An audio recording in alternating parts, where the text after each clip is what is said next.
That it?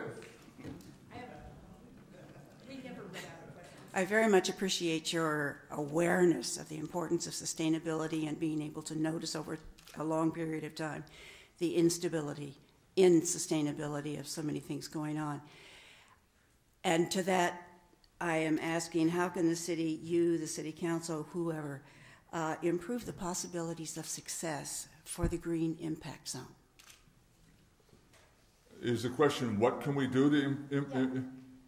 I think that the Green Impact Zone is a wonderful idea that Congressman Cleaver came up with. It has captured the imagination of the Obama administration. There's a great deal that positive that can come out of that. My job is to support it, link stuff together that works with it, and so on. So that, for example, issues that, the new tools plan is very complementary to the Green Impact Zone. But here's my issue, I guess, or my thing about the environment, is that we will talk a lot about environmentalism while we're doing this. We're using twice as much land as we need to.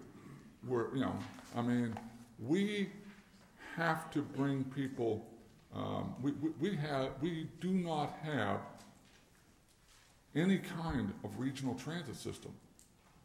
And it's the #1 thing we could do to improve air quality in Kansas City Metro. Not to mention the amount of wasted resources that we have. So we need to think bigger with regard to the environment. The Green Impact Zone is a neat thing. It's a good thing. It will do some real good. But we need an integrated regional multimodal transit system. I mean, that's what we need.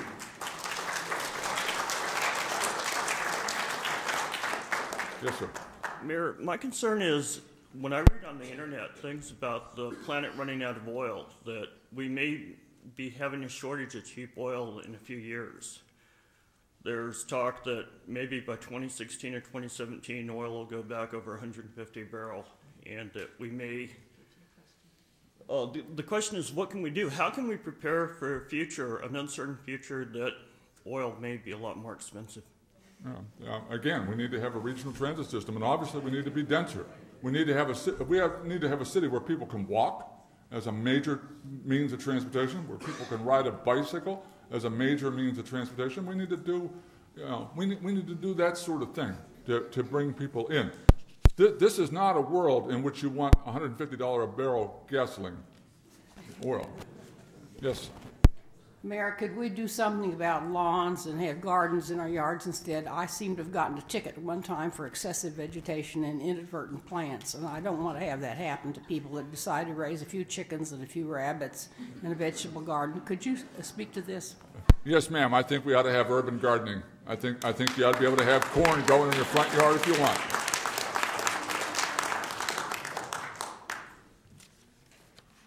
I'm sorry, Bill. I have a question I want to ask. Okay. Many of us here are church members. We also have many people who are not members of the church who are community persons are here. What do you want us to do? What are things, say, we as a church can do? What are people who are members of other organizations? What are some ways that you can see our ability to involve things and help with the city?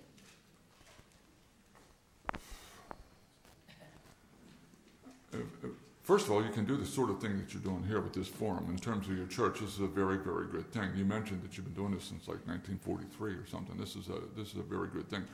But what you need to do is talk with your friends and neighbors about the direction you want the city to go.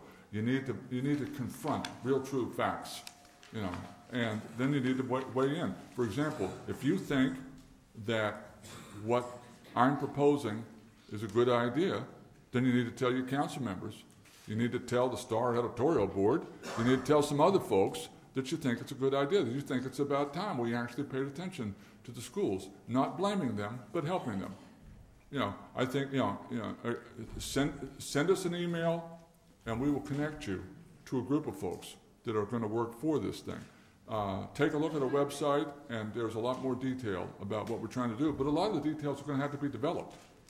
I mean, what I've given you is a conceptual framework within which we're going to work with the community to develop lots of details.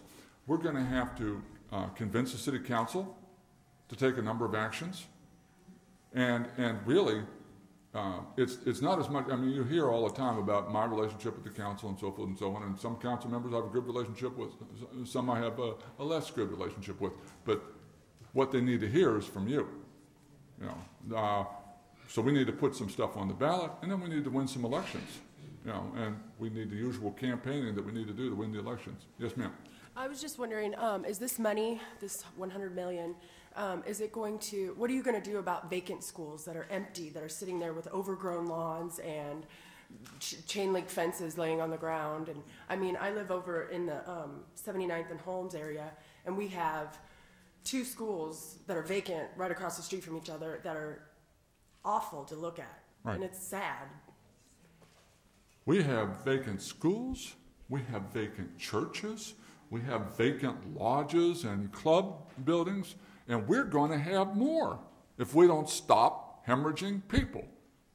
Now, you know, the individual buildings that you're talking about belong to individual school districts, and their property owners, they have responsibilities to maintain their property just like everybody else. But we need to, you know, and so we need to encourage them to make a responsible use. If it's overgrown with weeds, we need to encourage them to fix it, and so on and so forth. But we have to stop the loss of people.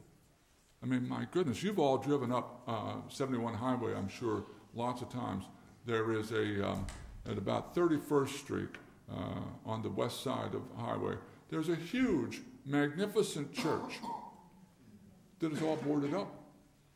I mean, you know, you go across Linwood, you go across Armour, there are huge public buildings that have been abandoned. Well, you can't lose. I mean, think about it. We've lost the equivalent of Jeff City and Joplin from the center of the city.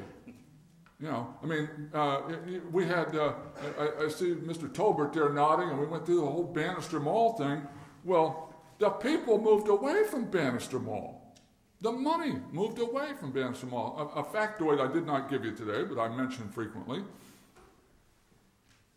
In 1970, Kansas City residents earned 40% of all the income earned in the metropolitan area.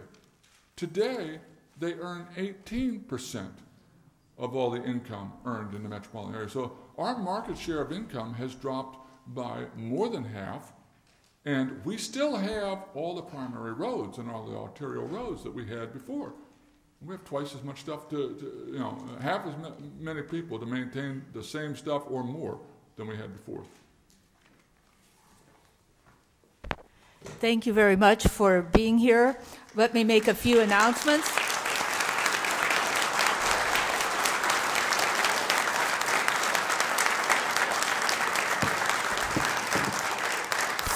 First of all, the honorarium we always give to our speaker is worth in, well, I'm not sure what it's worth. It's you can't give its value in money. Man can never have too many coffees. But it is our forum mug, and it's a different color. It's green this year.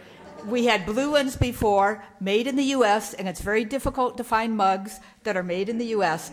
So you can have a match set by the time you're done being mayor.